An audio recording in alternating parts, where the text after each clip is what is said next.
Eu sou Paloma Conrad, jornalista e apresentadora do IA em Cena, programa que coloca a inteligência artificial no centro do debate com especialistas de diversas áreas do conhecimento. Neste episódio, o foco é ciências sociais. Vamos entender de que forma sociólogos e sociólogas podem utilizar a inteligência artificial como ferramenta de análise, pesquisa e compreensão da sociedade. Para isso, eu recebo o professor Michael Spies, sociólogo e pesquisador na área de ciências sociais, com especialização em inteligência artificial e aprendizado de máquina, e também doutor em política científica e tecnológica. Professor, muito obrigada por ter aceitado o convite. De forma geral, como você vê a inteligência artificial sendo incorporada no trabalho do sociólogo? Muito bem. Primeiramente, obrigado pelo convite também. É muito importante a gente tratar desses assuntos de evolução tecnológica e inteligência artificial que agora está muito em voga, né? Tem os pontos positivos e os pontos negativos, né? Num primeiro momento, assim, acho que é interessante pensar que inteligência artificial não é uma coisa que surgiu agora e não é só inteligência artificial generativa, né? Então, o ChatGPT ele é um exemplo de uma técnica específica, mas a gente pode usar outras técnicas. Dos usos potenciais que a gente pode ter, eles são inúmeros, né? Uma inteligência artificial mais clássica que a gente fala, que é técnicas mais antigas, assim, né, que vem desde o início da computação e tal, elas podem nos ajudar, por exemplo, a fazer previsões de fenômenos, né, tanto fenômenos naturais quanto fenômenos sociais, que aí é o que me interessa, né? Analisar grandes quantidades de dados, e aí a gente pode fazer classificação, identificar padrões que talvez a gente não conseguiria ver com uma análise, né, manualmente ou só olhando uma planilha. Então, tem vários usos, desde dessa vertente assim, mais próxima, digamos, da análise de dados e também da inteligência artificial generativa. Mas eu acho que a gente não pode reduzir só a inteligência artificial generativa, porque tem uma série de outras técnicas que também têm um potencial grande para ser usado em pesquisa científica e em pesquisa em ciências sociais e sociologia especificamente. Certo. Falando ainda sobre análise de dados, que a inteligência artificial ela tem um potencial enorme, né? Ainda mais com Big Data. Hoje a gente tem as redes sociais, plataformas, bancos públicos repletos de informações, de dados que na verdade se tornam informações depois, né, da apuração. Como a inteligência artificial ela pode potencializar, como é que é isso na prática, no trabalho do sociólogo nas pesquisas? Tudo que a gente faz deixa algum tipo de traço digital e mesmo coisas que a gente antes faria de uma outra forma, hoje está sendo mediado por tecnologia e por dados. Então a gente fala primeiro de uma digitalização da sociedade, por exemplo, os nossos documentos terem uma contraparte digital, né? Mas a gente também fala da datificação. A datificação é você usar esses dados digitais para, se você estiver numa organização privada, por exemplo, aumentar a lucratividade, ter novos produtos, identificar potenciais clientes e tal. Mas essa lógica também pode ser aplicada à pesquisa científica. Então, existe todo um mundo de possibilidades que a gente está explorando somente o início delas ainda. Os dados públicos, por exemplo, né, vamos imaginar assim, o Congresso, a Câmara e o Senado têm lá um portal de dados públicos. Poucas pessoas sabem disso, mas a gente pode acessar lá, ver desde as contas dos deputados, senadores, as proposições de lei, né, todas as atividades que acontecem no Congresso, eles estão lá com os dados, né? A gente poderia, por exemplo, alguém que estuda política, poderia entrar lá para, desde entender, por exemplo, o padrão de gastos que os congressistas têm, né? Identificar quem gasta mais, qual o tipo de gasto que é mais frequente, etc. Até poder, a gente fala às vezes de mineração dos dados, né? Por exemplo, temas que são mais comuns nos discursos ou nos projetos de lei, entender que tipo de proposição está próxima, por exemplo, quais partidos discutem certos temas. Então tem um potencial muito rico, né? E de novo, eu acho que a gente está só tocando o início desse processo. Em outras áreas, né, Na iniciativa privada, isso, que tem outra finalidade, já está mais acelerado. E outras áreas científicas também isso já está incorporado, né? Até antes da gente ter esse boom, por exemplo, áreas como a física, etc., já tem uma aproximação maior com dados. Em ciências humanas, a gente está ainda aprendendo a fazer e está tentando potencializar o uso desses dados com a ajuda de inteligência artificial. Certo. Professor, você que é bem ativo na área da sociologia, também tem especialização em inteligência artificial e é um pesquisador, né?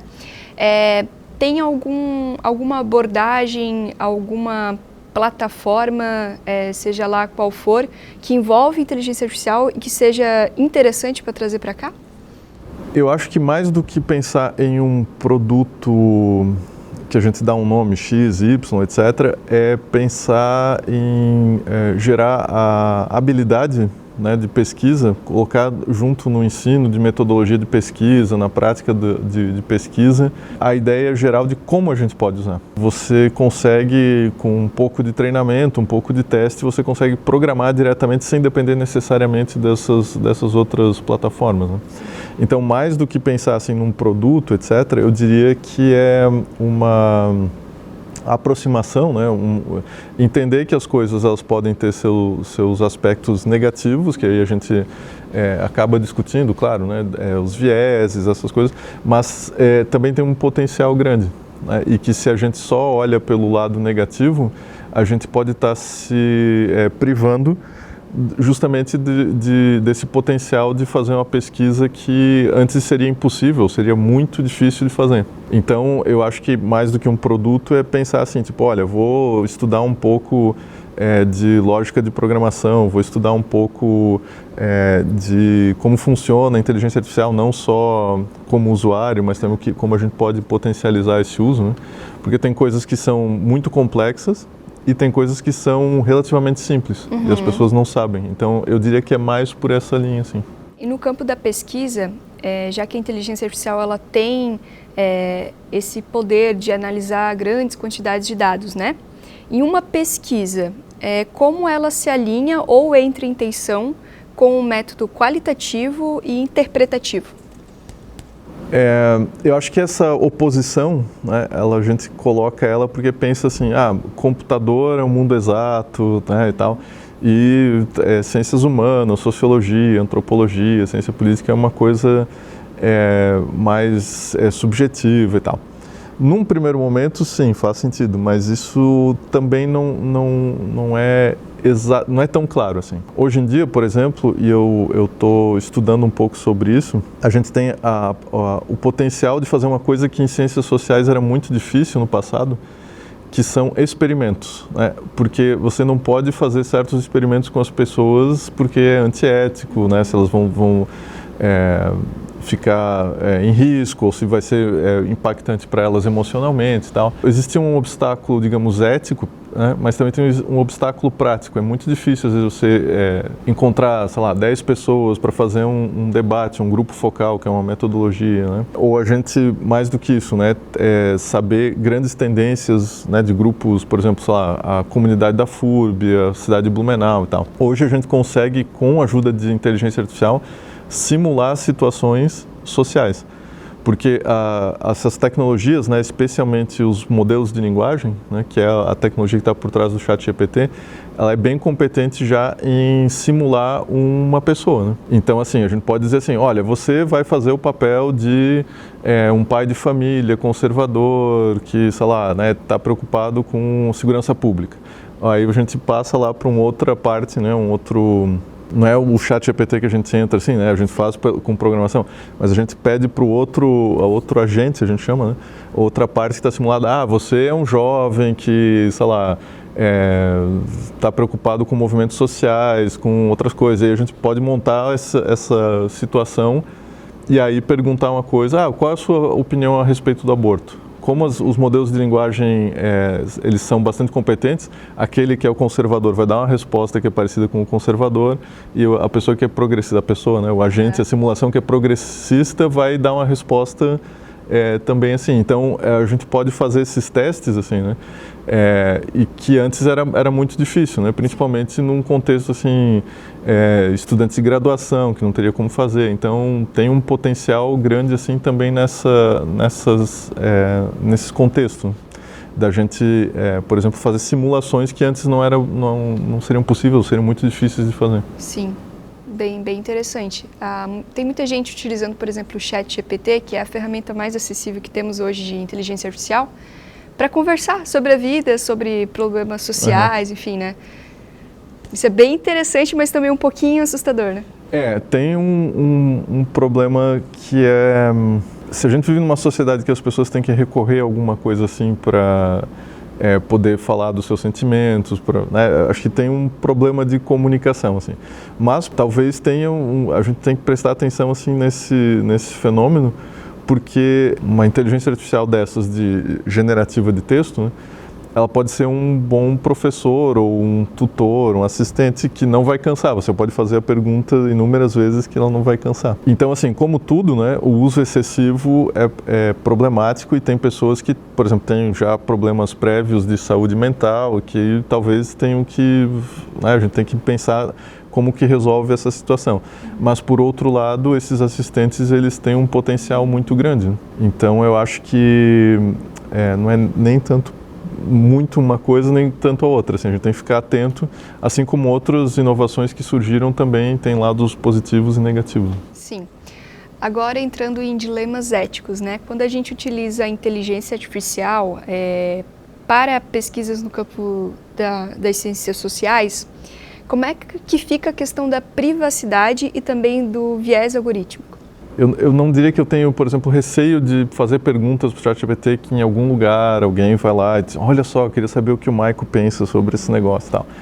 Esse tipo de privacidade não tem problema. Se a gente for utilizar os dados das pessoas, um levantamento que eu fiz com os estudantes ou algum dado que eu capturei da internet e tal, obviamente hoje em dia a gente tem uma legislação específica e tal. Então, a privacidade eu acho que não é tão delicada, exceto nos casos, como aconteceu recentemente, do histórico das conversas das pessoas vazarem, né? Porque daí é um erro de segurança lá da OpenAI, que deixou visível, e aí, né, se a pessoa tratou de algum assunto privado, tem esse problema. Tá?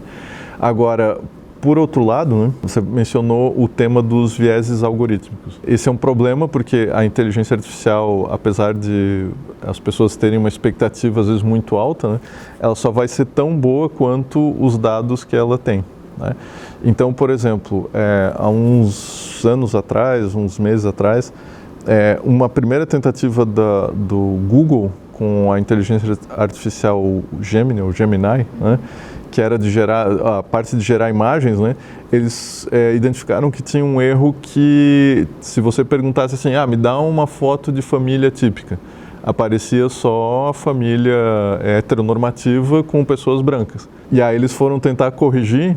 E aí, beleza, corrigiu, apareciam as famílias mais diversas, só que aí se você pedia para gerar imagens históricas, aí de repente começou a surgir, por exemplo, nazistas negros, né? Porque eles ajustaram o negócio de uma forma que ficou daí descalibrada, assim, né? Desequilibrada. Mais ou menos esse é o problema, né? Porque com os dados, né, eles foram treinados.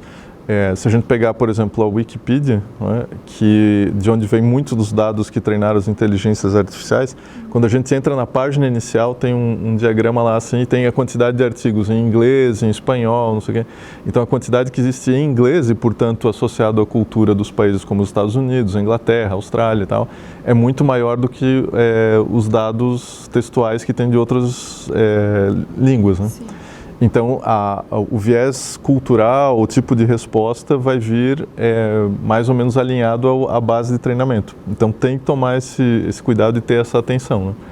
Mas eu acho que esse problema ele já está relativamente resolvido. E aí eu volto para a questão que eu falei antes, se a gente tem um domínio técnico relativamente bom, a gente consegue minimizar esses problemas, porque aí a gente pode usar os nossos próprios dados produzidos, a gente pode dizer, olha, né, se você for consultar sobre cultura, priorize esses dados aqui sobre, sei lá, a cultura local, a cultura brasileira. Então tem formas de contornar esse problema, só que a gente tem que daí conhecer um pouquinho do funcionamento.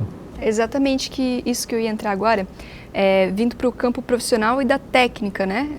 Da tecnologia, com linguagem de programação, enfim.